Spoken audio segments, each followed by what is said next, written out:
Hey yo everyone, Peter Clampton aka the Black Diamond here, coming at you with another video. Today I wanted to talk about something that's kind of been nagging me a bit, and I wanted to talk about what it means to be a writer and also 3 specific ways to become a better writer.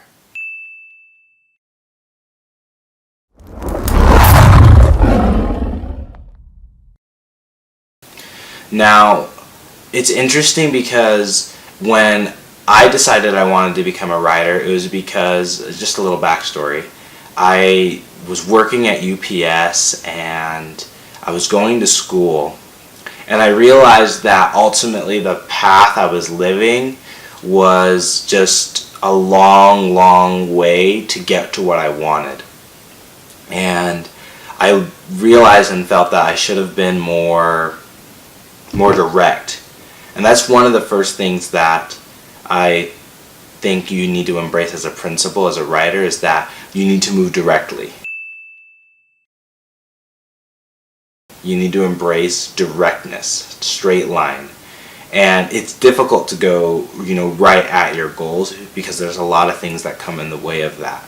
But I was talking with my brother, and he had told me about some of the possibilities with publishing ebooks online. And at first, like many people, I was very skeptical.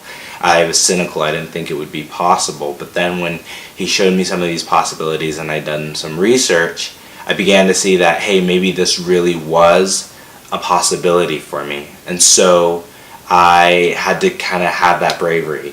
And so I quit UPS and I just started living on my own, and I did a taxi gig for a little bit that helped pay for money, but I just lived in my own apartment on my own, took care of my bills, savings, all that.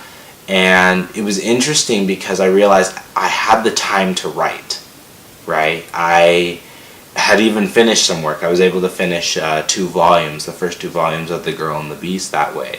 But I realized there was something here that was still blocking me. There was something that was still keeping me from doing it and really getting into my work with a full head of steam.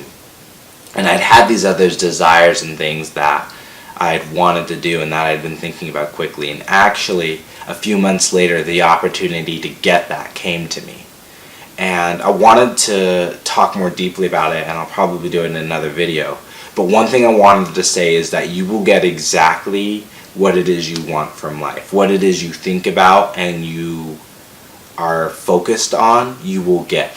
And I've realized no matter where you're at, if you're on the farther side of the world, living in a place like Madagascar, which I've lived for 2 years there, and the most prosperous neighborhoods in like LA or Canada, which I've also lived, and I've been able to see that regardless of where you're at, who is around you, and what is happening, the universe, God, whatever you want to call it, will manifest what comes to you in your mind.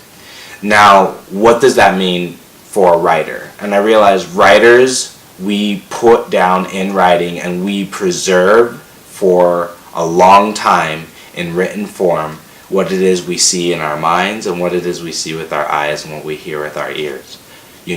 We're always documenting. Writers are always documenting, whether it be the imaginary land of, Hogwarts or Middle Earth, to the practical happenings of what's happening in a war over in some crazy part of the world.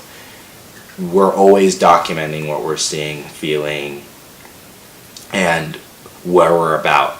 And we manifest that through our desires. And one of the biggest things is I realized is I wasn't writing because I wasn't living within my world or within my life. Or I was really, but it wasn't the one I wanted.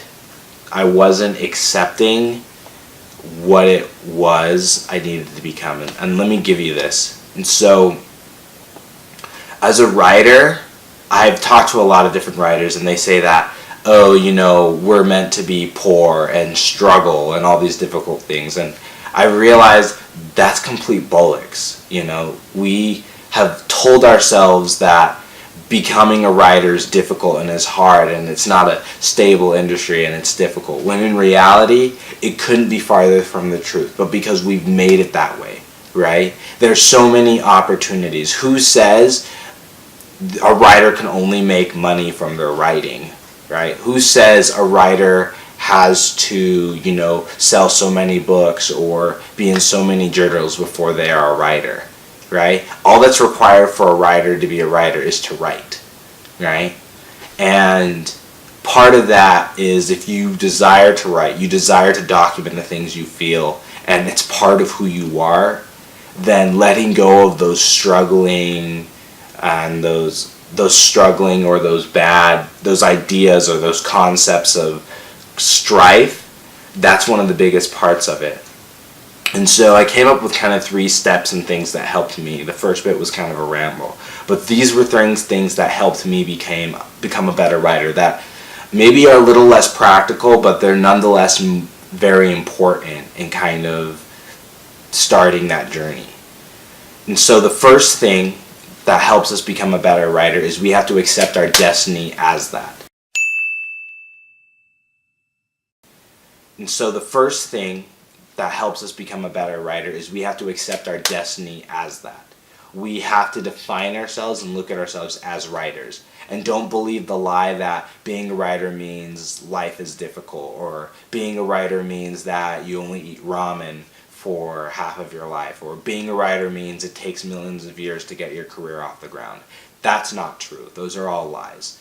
There are so many ways to get your writing out. I mean, if you look at anything around you, everything you see is written. If you go into like your company, they probably have a charter or a manual that was written by somebody. If you go into the bookstores, there's literally thousands and millions of writers. If you go anywhere and watch your movies were written. Everything had a design behind it, right? And that was written down and that was documented.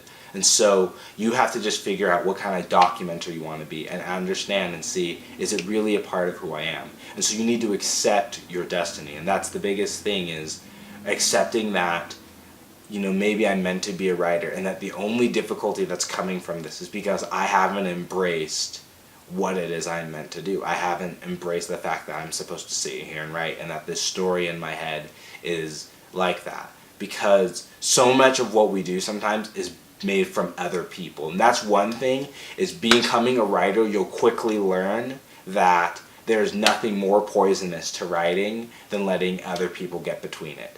Now, that's not to say you shouldn't take criticism or embrace, feedback, right?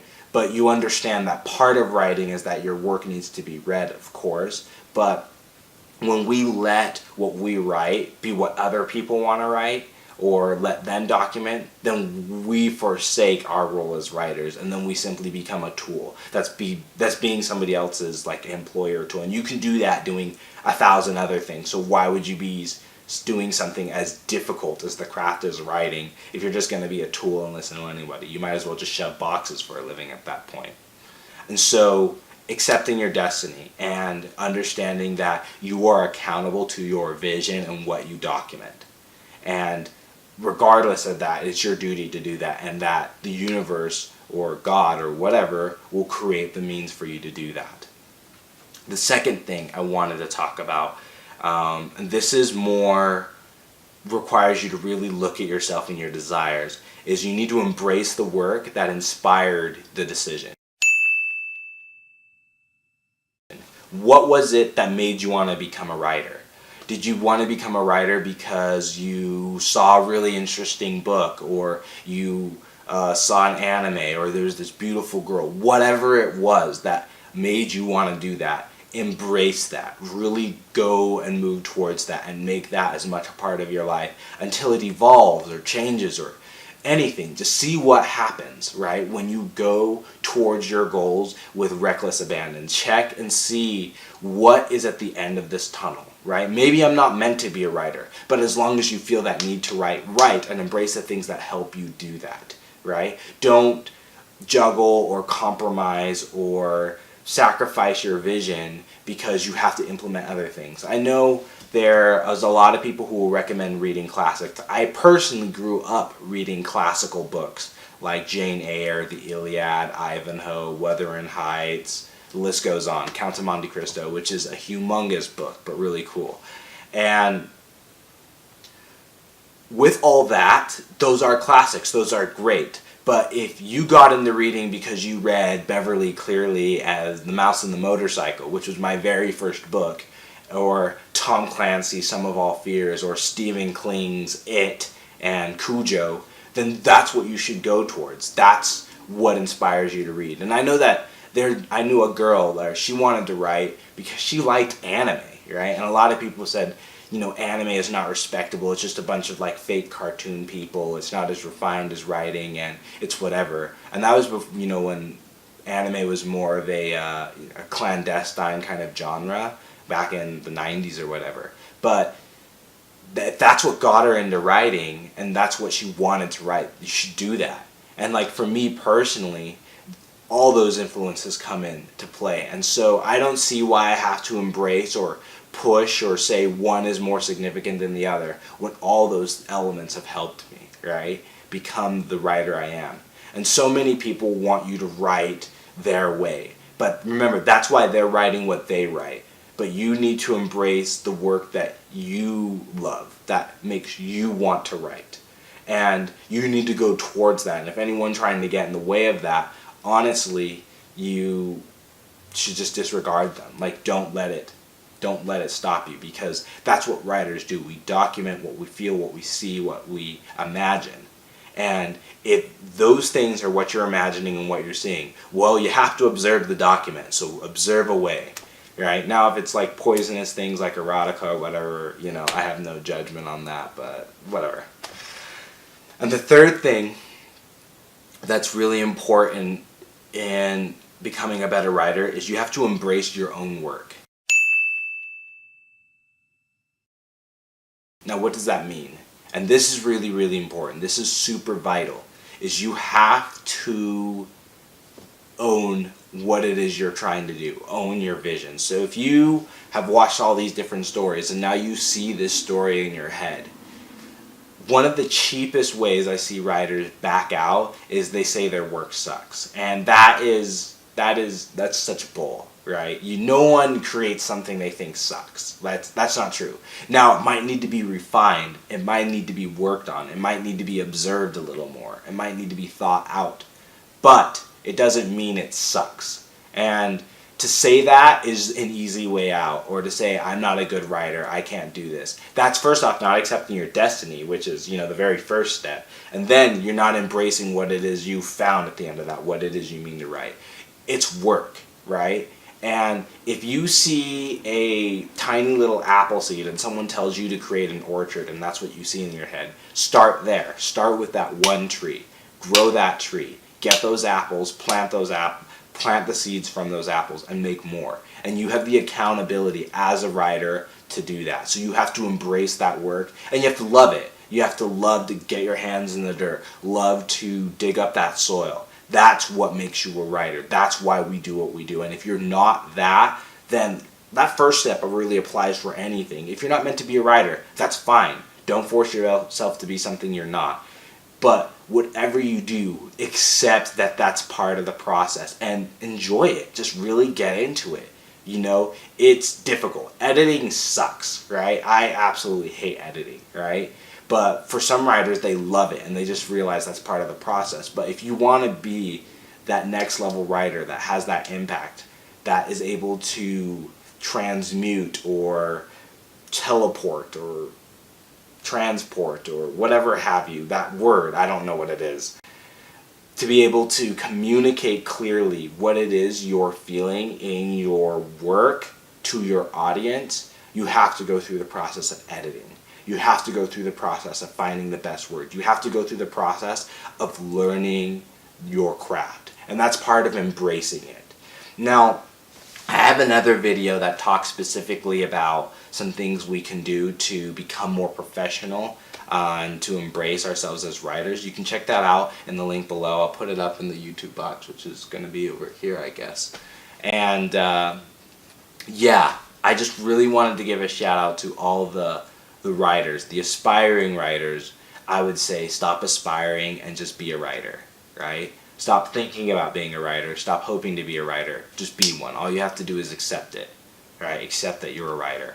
And I want to tell anyone out there is that I do believe in a world that's big enough and wide enough where we all can have it all. I don't believe that for one person to win, another person must lose. I really believe and know that as I embrace my role and accept what it is I want to do as a writer and take the courage to put myself out there and share on YouTube, I know that there will come a time someone else will watch this and that will get them started, and I'll be a part of a process, a machine, this living organism of people who are going out there and becoming better. And then through that, that's how the world becomes better. That's how lives are changed. That's how peace and happiness is bred, through that desire to be our best. And I know that as I work on that desire within myself, you, the audience, and everyone else that is watching this, I know that you guys can find that within yourselves as well. And I hope that whatever small or large part I play in that I'm playing it well, and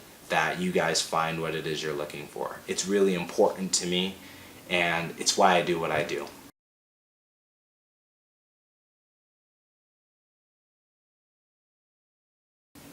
So, just a quick recap. 3 things to become a better writer. Accept your destiny. That's critical. Absolutely embrace the work. That's number 2. You have to stay inspired in your decision and stick with the things that inspire you. So if you like anime, if you like classics, if you like movies, whatever gets you to write and put your nose to the grindstone, that's what you do.